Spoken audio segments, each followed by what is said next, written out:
Hey guys, today is 1/8, and today I'm going to be talking about the Spirit and probably a little bit of what I read today. Today I just started Ruth, actually finished Judges and started reading the first couple chapters of Ruth.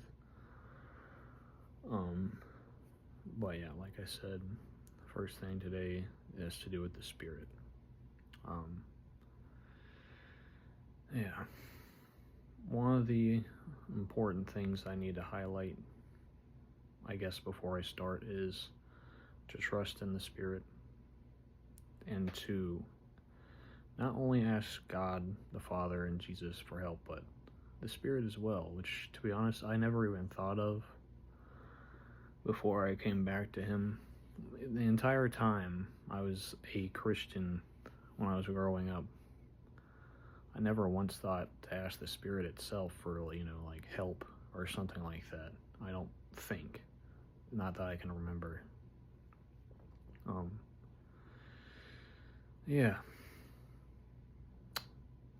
Just know that you can ask the Spirit for help as well. The Spirit is God. And I want to give a quick story on why I'm even making that the main point of this video. Recently I've been going through a lot of what felt like mental attacks at night when trying to sleep. And late at night, 1 a.m., I don't know, something like that, when I finally try to go to sleep. I felt mental attacks. Thought what I felt was basically evil trying to scare me, trying to,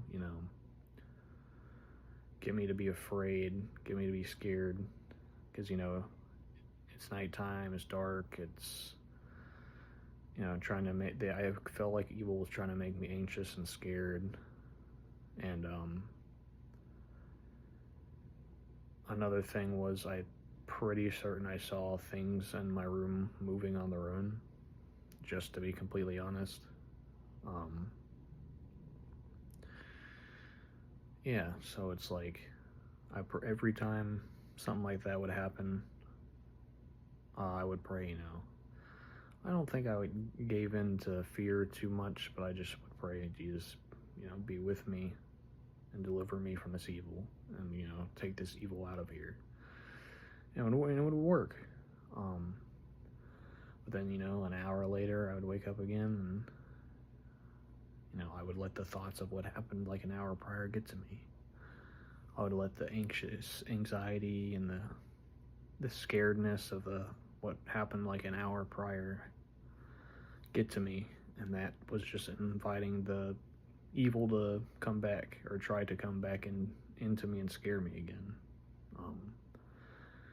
It wasn't God's fault that the evil had come back, after like an hour. It was my own fault for opening the door again, basically. So, that happened like 3 times, I think. It happening, me asking Jesus, please protect me, then it would leave, and then I think that happened like 3 times, and I finally stopped, and I fell asleep like 4 a.m. or something. Yeah.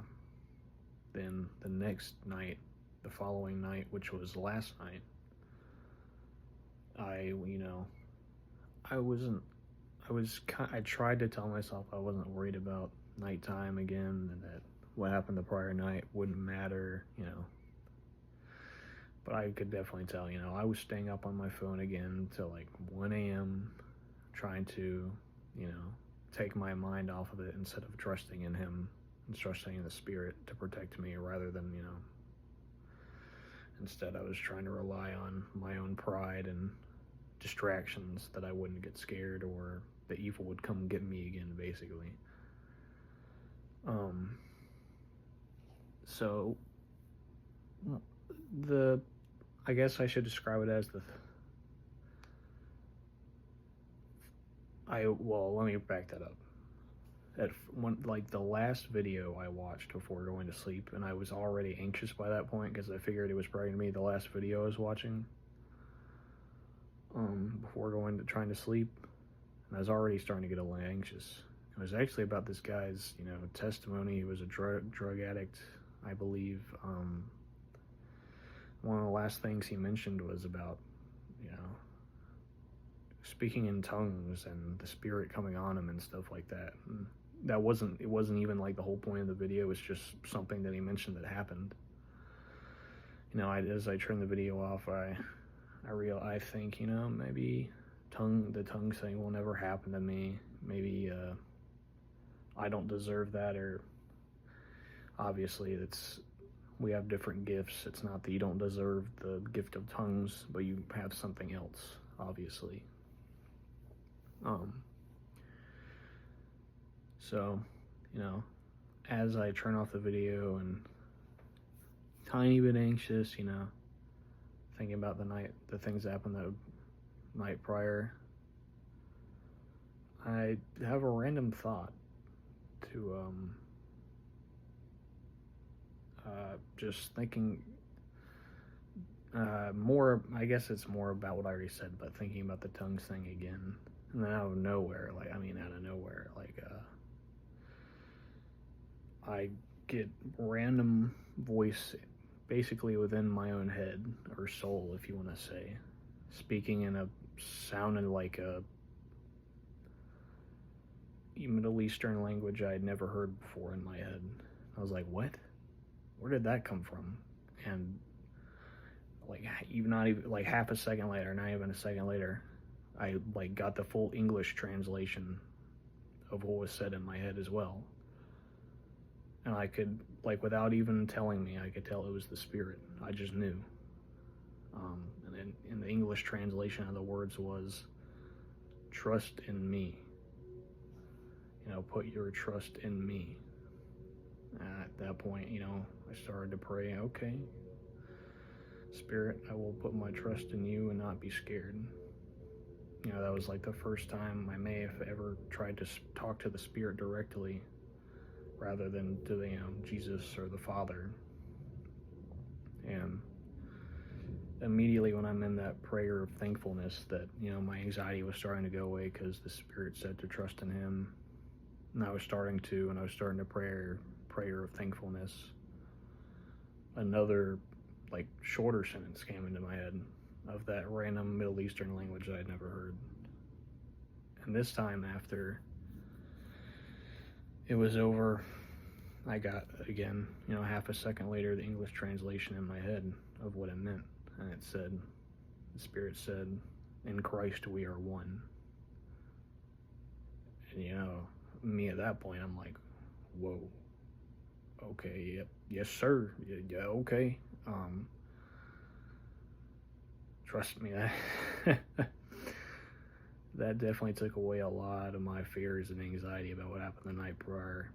And I slept pretty well last night. I think I did wake up one time, but it wasn't I wasn't scared when it happened. I just went right back to sleep, I think. But yeah, I was like, whoa. So of course afterwards I said, okay. I prayed a prayer of thankfulness, saying thank you for protecting me and that I can trust in you. And I said, I trust in you. And my fear and anxiety went away. And, first time I ever thought about that happening. Never thought something like that would happen to me. I have heard, have felt a conviction and thought what I heard was a Spirit talking to me before, but I never thought I would hear random tongues in my head or a random language I'd never heard. Just in my head. Of course, literally after the video of the guy of the testimony I had heard, it's talking about tongues, and I was thinking in my head, man, I'll never hear anything like that or do that myself. And then, of course, the Spirit uses that to literally does 30 seconds later, uses it to calm my nerves about what's been going on. It's kind of insane, to be honest. Very grateful. very grateful for the Spirit to say to trust me and to say, in Christ we are one. That gave me a lot of peace and happiness that night as I fell asleep pretty well. You know, put your faith in God and let the Spirit guide you. A lot of people forget that. A lot of people just think of Jesus or the Father and forget to trust in the Spirit as well. You got to put your trust in the Spirit, for that's what Jesus left as he went up to heaven. It's very important that you trust in the Spirit. I just hope that any of you listening to this will be encouraged, you know, to try and trust in the Spirit more. Try to talk to the Spirit directly. Don't just be like, oh, I don't know if you're something I can even... That's what I thought was, I don't even know if you're something that I can talk to directly. Alright, that's just kind of how I felt, I guess. Obviously, I knew it was real and it was within me and that I could, you know, pray to God about it, about trusting it. But I never thought about speaking it to it directly. So maybe, you know, try that out. That'll help you a lot, trust me. But yeah, that was the main point of this video. I was talking about that experience and I guess what the Spirit wanted me to say in this video. You know, the Spirit is very helpful, very kind, can give you the peace that you seek. Because, you know, the Spirit, Jesus, and the Father are one. You know, it's all one Spirit, 3 distinct persons. And, you know, just don't forget about trusting the Spirit within you. Oh. Second part of the video now was about what I read in Ruth. So the first couple of chapters I read today were about setting up the story of Ruth, obviously. It starts off with talking about a famine, I believe it was, somewhere in Israel, and a man and his wife went to stay in Moab, I believe it was. As they got there, they had 2 sons with them, but when they got there, it basically didn't give much information. It just says, and the husband died. Then the next thing it says is the 2 sons took wives from the Moabites, and that, you know, I believe it said exactly, then 10 years later, the sons died. So that all that was left in that place of Moab was the first man's wife and her 2 daughter-in-laws were all that were left. So then it goes to that woman going back to Israel, back to her own family, basically, after all that had happened. And the 2 daughter-in-laws say, take us with you, you know. But, you know, their mother-in-law says, no, don't do that. Go back to your own people and go back to your own gods, is what it said. Eventually, after a little bit of that back and forth, the one named, I believe it was Orpah, the first daughter-in-law, decided, was like, all right, I'll go back to my people. So she left and went to her people. But Ruth clung to the woman. Yeah, Ruth. Ruth was the other woman, the other daughter-in-law, and clung to the woman. Sorry, the woman's name, now I remember, is Naomi. And Ruth clung to Naomi, and she said, you know, take me with you. She started crying. She said, I have nothing here, you know. I will let your God be my God. That's the important thing, she said. So it said after a little bit of that back and forth, you know, Naomi was like, all right, you can come with me.